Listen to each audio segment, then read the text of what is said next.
Bonjour tout le monde, je reviens encore une fois dans cette vidéo pour interpeller un grand garçon. Un garçon de 50 ans qui refuse de grandir et qui se comporte comme s'il en avait 5. Il est question bien entendu de Faure Eswazimna Kojo Gnassingbé, soi-disant président de la République du Togo. Faure Gnassingbé, je viens encore une fois t'interpeller. Je viens troubler ton sommeil. Je viens encore une fois te déranger. Je viens te réveiller parce que mon frère, tu dors. Tu refuses d'admettre que le monde évolue. Tu refuses de réaliser que la génération togolaise à qui toi tu as affaire, elle diffère totalement de celle que reprimait ton papa dans le sang dans les années 60, 70, 80, 90 et même au début des années 2000. Faure Gnassingbé, depuis 50 ans sont passés et depuis 2 générations sont également passées. Aujourd'hui, tu fais face à une nouvelle génération qui est très informée. Une génération qui comprend et qui connaît vos manipulations, vos manigances, vos supercheries. Et nous allons les dévoiler au monde, Faure Gnassingbé. Je reviens encore une fois en colère. En colère parce que je supporte mal qu'à chaque fois, tu envoies ces messieurs déguisés en militaires et gendarmes réprimer les peuples togolais. Vous avez réprimé la manifestation des populations d'Abobo-Zéglé, qui se sont offusqués contre le fait que vous avez saisi leurs terres. Vous vous êtes accaparés de leurs terres dans le but d'exploiter le phosphate, sans pour autant les dédommager. Et Faure Gnassingbé, tu n'en es pas à ta première. Vous avez fait pareil à Bangeli, quand vous avez saisi les terres, pardon, à Dangpen, pardon, quand vous avez saisi les terres pour exploiter le fer. Et aujourd'hui, les populations sont dans une précarité totale. Ils vivent dans des conditions extrêmement exécrables. Et toi, et tes voleurs que tu appelles ministres, vous vous pavanez, vous êtes heureux. Vous vous promenez, vous gaspillez notre argent. Et vous en êtes fiers. Aujourd'hui, à cause de votre cynisme, à cause de votre sadisme et de votre égoïsme, le Togo est extrêmement en retard. Nous avons des voisins que quand nous regardons leur avancée, on se demande si nous vivons sur la même planète. Tellement ils sont à des années-lumière en avance sur nous. Pourquoi? Parce que nous avons des incapables qui nous dirigent au Togo. Nous avons des voleurs, des assassins, des criminels. Et quand on le dit, ça vous énerve. Quand on le dit, vous parlez d'insultes. Je ne vous insulte pas, je ne vous appelle par votre nom. Vous êtes des voleurs, des bons à rien, des pilleurs, des racketteurs. Et moi, j'en ai marre que vous continuiez à saigner le peuple togolais à ce point. Le phosphate, parlons-en, cher monsieur. J'aimerais savoir ce que vous faites des revenus du phosphate. Parce que le Togo est l'un des plus grands producteurs du phosphate, pas seulement en Afrique, hein, mais dans le monde entier. Et depuis des années que vous êtes en train de produire le phosphate au Togo, nous, Togolais, ne voyons pas cet argent. Surtout les populations issues des localités que vous avez délocalisées pour vous accaparer de leurs terres riches en minerais. Vous vous associez avec des bandits pour piller nos ressources. Et non seulement vous les volez, vous refusez même que ces entreprises payent leur dû au peuple togolais à travers les taxes. Pourquoi? Parce que vous facilitez leur évasion fiscale. Vous leur permettez de faire fuir nos capitaux et de les placer dans les compagnies étrangères en dehors de notre pays. Et c'est nous qui mourrons de faim. C'est nous qui avons tout, mais c'est nous qui n'avons rien. Nous sommes les propriétaires de tout, mais nous sommes dépossédés de tout à la fois. Qu'est-ce que cela veut dire, Faure Gnassingbé? J'aimerais savoir où sont passés les 600 milliards de revenus du phosphate que vous avez encaissés de 2003 à 2013. J'aimerais savoir pourquoi votre société, la SNTP que vous avez, bon, vous l'avez rebaptisée SNTP, la société qui produit le phosphate, dont les 100% de capitaux appartiennent à l'État togolais. J'aimerais savoir où se trouvent les dividendes, Faure Gnassingbé. où se trouvent leurs versements fiscaux? Qu'en faites-vous?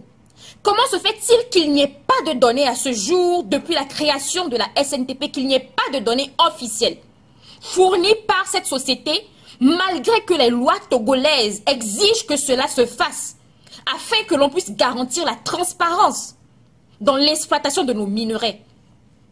Le Togo a adhéré à l'ITIE. Et l'ITIPIE, c'est quoi? C'est l'initiative pour la transparence des industries extractives. Vous y avez adhéré. L'ITIE a été créé en 2002 à Johannesburg, lors du sommet mondial du développement durable. Et le Togo y a adhéré en 2010. En 2012, ils ont livré une série de données. Et dans ces données, on constate que des milliards ont disparu. Les sociétés extractives au Togo, elles sont au nombre de 17. Elles ont versé un total de 3 milliards. Bon, dans le cadre de la SNTP, de 3 milliards 327 millions 449 000 à l'État togolais. Mais l'État togolais déclare n'avoir perçu que 2 milliards 604 millions 484 874. Fonia Simbe, où se trouvent les 1 milliard 723 millions du SNTP en 2010? Question. Où se trouve cet argent? Oh, dans tes voitures, dans tes balades, dans tes promenades, dans tes fêtes. N'est-ce pas? Dans le cas de Wassem, Wassem a versé 6 milliards 896 millions 849 496 à l'État. Mais l'État déclare avoir reçu 6 milliards 20 millions 738 073. Foy Nassimbe, où sont passés les 876 millions de Wassem en 2010? Vous les avez volés. La liste est longue, hein? Il y a en total 17 entreprises minières. Vous avez pillé un peu partout. Mais le comble, c'est que la France vous aide. Et quand je parle de la France, il y a des toutous qui s'énervent. Mais la France vous aide. Parce que je ne comprends pas pourquoi les données des revenus minéraux du Togo ont disparu. Ont disparu des archives de la Banque de France en 2008. Ils ont tout effacé. Pourquoi? Parce que ce sont vos complices. Vous pillez le pays avec eux. Vous nous volez avec eux. J'aimerais savoir comment se fait-il qu'en 2013, le SNTP ait versé un montant plus élevé et moins élevé en termes de fiscalité à l'État qu'en 2015, mais que ses revenus soient pratiquement 3 fois moins qu'en 2013. Ce qui veut dire qu'en 2015, vous avez produit plus de phosphate qu'en 2013. Mais les revenus de l'État sont 3 fois moins. Fonya Simbe, où est passé cet argent?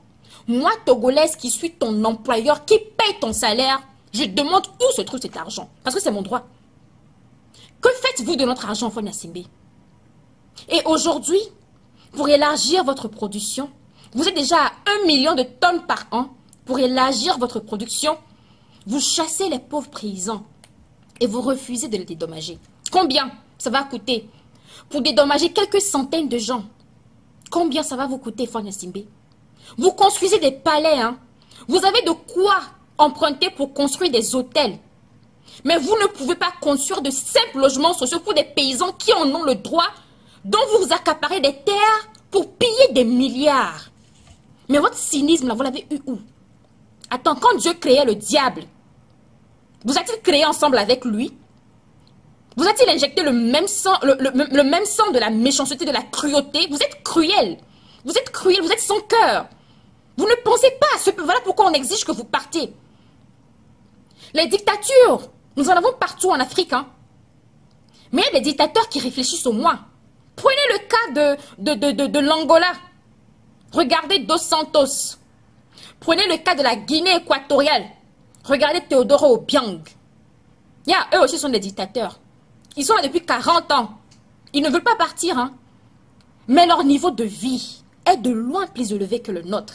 Pourquoi? Pas parce que nous sommes plus pauvres, mais parce que vous êtes pauvres dans la tête. Vous, nos dirigeants togolais, vous êtes pauvres dans la tête. Vous êtes des tarés. Vous ne réfléchissez pas. Parce que si vous réfléchissiez, vous saurez que ça ne vous avance à rien.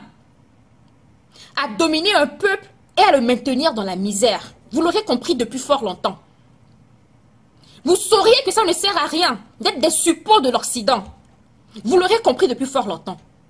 Mais vous, vous ne valez rien. Vous n'avez aucune personnalité. Vous n'avez aucune fierté. Vous abusez du peuple et quand le peuple veut se plaindre, vous les réprimez.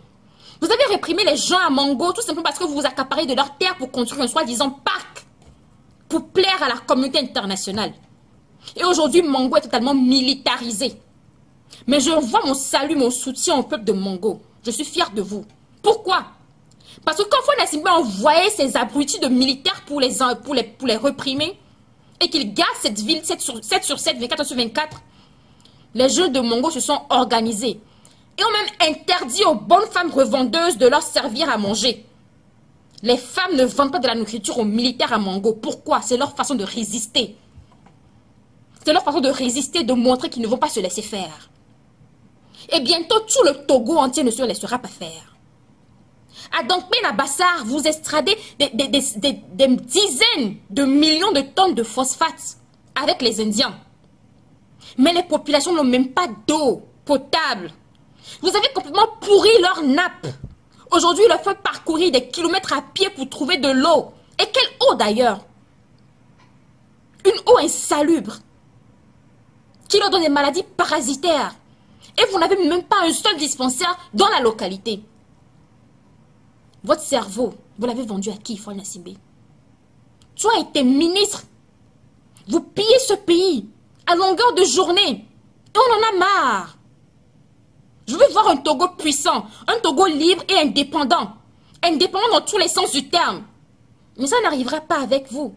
Mais là encore, je viens vous rappeler que maintenant là, mon frère, on va lutter contre vous. Nous allons nous battre contre vous. Hein. Nous allons nous battre contre vous. Ne pensez pas que vous l'aurez toujours facilement. Ne pensez pas que votre séjour à la tête de l'État togolais, votre usurpation du pouvoir sera interminable. Hein. Tu te fous le doigt dans le nez. Nous allons te chasser, Faure Gnassingbé. Ça, je te le promets. Mais encore une fois, là, je voudrais savoir, Faure Gnassingbé, question, hein.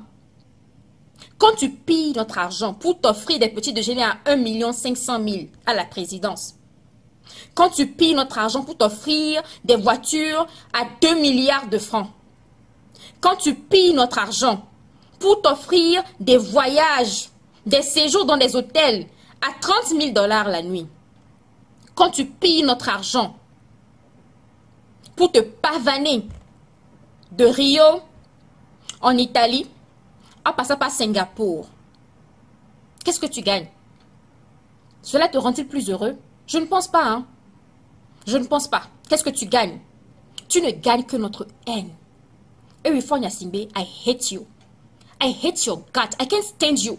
Parce que je n'aime pas les voleurs, je n'aime pas les assassins, je n'aime pas les criminels, je déteste ceux qui exploitent les gens. J'en ai marre que 6 millions de personnes soient persécutées par toi et ton clan. I can't stand you. Tu sèmes notre haine et tu vas la récolter. Tu vas la récolter jusqu'à la dernière semence. Chaque franc que vous pillez au Togo, vous allez payer pour ça. Chaque centime que vous détournez, vous allez payer pour ça. Chaque Togolais que vous réprimez, vous allez payer pour ça. Chaque Togolais que vous assassinez, vous payerez pour ça. Because I believe in karma. Vous allez payer pour tout le mal que vous nous faites. Hein. Parce que nous ne sommes plus au XXe siècle. Les temps ont changé. Là, je donne un conseil. Un conseil, hein. Vous ferez mieux de dédommager convenablement. Je dis bien convenablement. Pas comme bon vous semble, mais convenablement. Les populations d'Abobo-Zéglé. Sinon, ça sera des rebelles de plus que vous vous fabriquez contre vous. Ça sera des personnes de plus que vous montez contre votre régime. Et nous sommes déjà des millions. Et j'attends, mon frère, j'attends que nous soyons encore plus grands. Parce que le moment viendra où nous marcherons sur vous. Et vous tomberez de votre piédestal de gloire qui vous donne l'impression que vous êtes des intouchables. Vous tomberez de là. Alors, Fonia Simbe, comme je te l'ai dit, je vais en finir là. Je vais clôturer là. Va dédommager les populations d'Abobo Zeglé. Va dédommager les populations de Dongpem. Va dédommager les populations de Tabligbo. Va dédommager toutes les populations dont tu as volé les terres. Grâce à qui tu obtiens des milliards. C'est le minimum que tu puisses faire. Et je ne te le demande pas comme une faveur. Hein. Ce n'est pas une faveur. Je te le réclame en tant que droit. Parce que cet argent appartient aux Togolais. Et encore plus à eux. Parce que c'est la terre de leurs ancêtres. Si tu n'es pas content, Fonia Simbe, va cultiver à Pia. Va cultiver le maïs à Pia. Ce n'est pas de ma faute si vous n'avez pas de phosphate, de fer, pardon, ou de diamant dans mon village. Ce n'est de la faute d'aucun Togolais. Alors si vous voulez voler la terre des gens, décence exige que vous leur fournissez le minimum afin qu'ils puissent subsister et survivre. C'est une question de déontologie. C'est une question d'éthique. Mon frère, c'est un conseil que je te donne. Je m'arrête là et à très bientôt parce que j'ai encore très longues choses à discuter hein, avec toi. Ça ne fait que commencer. Je reviendrai. Merci. Farida Nabourima.